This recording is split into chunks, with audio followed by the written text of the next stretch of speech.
Hello, everybody. Namaste and happy Hanuman Jayanthi. Today is Hanuman Jayanthi, and Lord Sri Hanuman shows us through his actions everything that we see, how he does, how he behaves, his attitude shows us.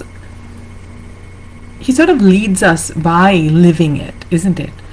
Uh, he's given a task of going and finding Ma Sita, and he needs to cross this amazing ocean. Come on, forget swimming. Now, all of these Vanara army that's there, the search party that had gone to the south of India to search for Sita Ma, they're all there. They're all jumping and shouting, oh, I can go 50 yojanas, I can go 100 yojanas, etc. Whereas Hanumanji is just sitting quietly. Somebody has to go remind Hanumanji. Actually, Jambavan goes and reminds Hanumanji, hey Hanuman, if anyone can really cross the ocean and reach Lanka, it's probably you. So go. You have that power in you. So somebody wakes up that power in Hanumanji, reminds him of that, and then we all know that he takes that leap of faith almost, right? He says, Jai Shri Ram, and he leaps across the ocean. And how many obstacles on the way to do some good? So many. First obstacle, Mount Menaka comes up, and Mount Menaka says, hey Hanuman, come on, you need to rest. Come, chillax a little bit with me. I'm your father's friend. And Hanumanji says, thank you for your offer, but I need to go. I'm on a mission. I need to find Sita Ma. So I take your humble blessings. I will come back later on. Thank you so much for your offer. And he continues. Then he meets Surasa. And Surasa says, come on now. You look really juicy. Enter my mouth, and only then can you go. So does Hanumanji fight her? No, he uses his buddhi, his intellect, and he uses that. And he says, okay, open your mouth as wide as you can. And then he also becomes big, and suddenly he transforms into one tiny fly-like thing and then enters her mouth and goes. Uses his skill there. Then comes Simhika, nasty.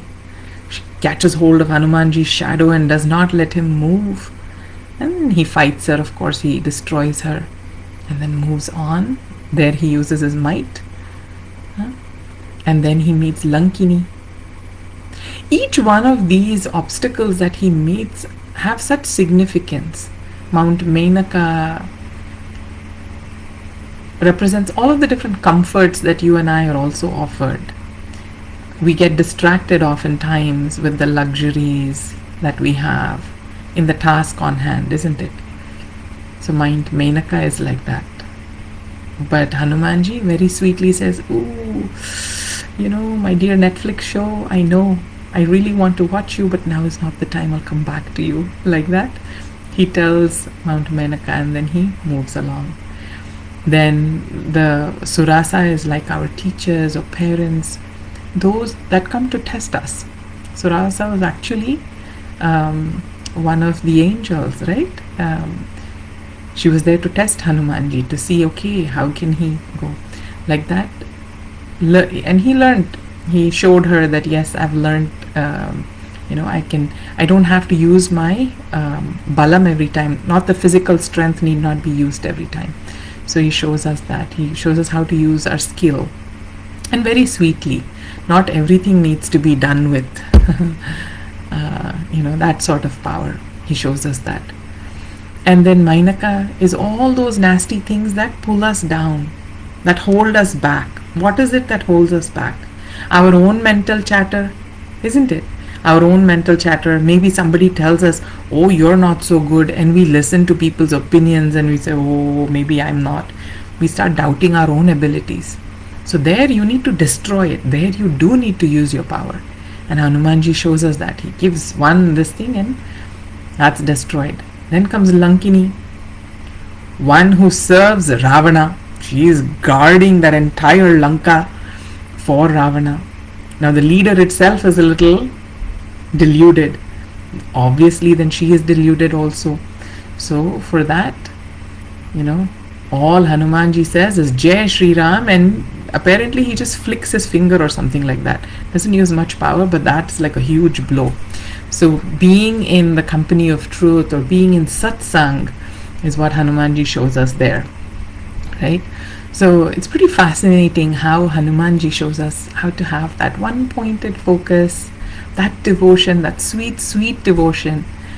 And then we all know now if Hanumanji opens his chest and shows, Lord Rama resides there. So in our life, how does that translate, right? So for me, I have seen that, and Pavanaputra Hanuman, Hanumanji, is Lord Wind God's son also. Our breathing practices, that comes in very handy, I feel. Whenever the mind gets a little distracted, goes towards other people's opinion, where we sort of lose our control, right? When we lose our focus, that's when the breath comes in supremely handy. To me, Hanumanji is a representation of our own breath. Coming back to the breath, the power of the breath, using that. That's like living like Hanumanji almost, living in the present. The only one thing that's in the present all the time with us is our breath.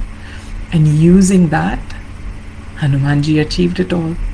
Like that, I guess we can also see that inner light, that Ram within us. Rama means the light within, right?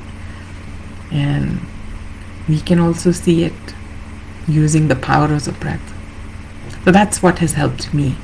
My breathing practices and my meditation, that helps me come back, reminds me of what is the task on hand, so I can get back to it effortlessly. I wanted to share this little the Sundarkanda story, right, on Hanuman Jayanti. So Jai Shri Ram, Jai Hanuman, everybody.